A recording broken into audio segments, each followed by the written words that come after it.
kita semua masih hidup, berdoalah kepada Allah kerap-kerap. Apa tanda Allah nak bagi satu permintaan? Apabila Allah selalu ingatkan lidah dan hati kita untuk berdoa kepada Allah.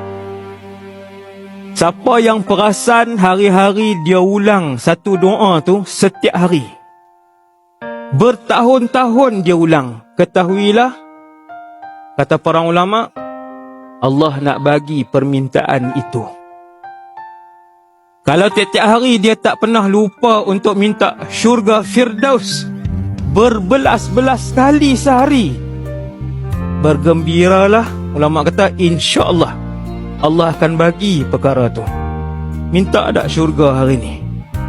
Daripada pagi kita bangun, siapa yang bangun je, Allah lintaskan di akal dia, ya Allah, bagilah syurga.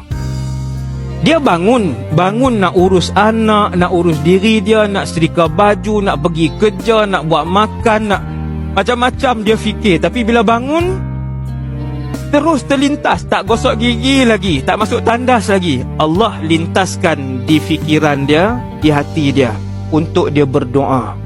Itu bagus. Itu tanda Allah nak bagi. Subhanallah.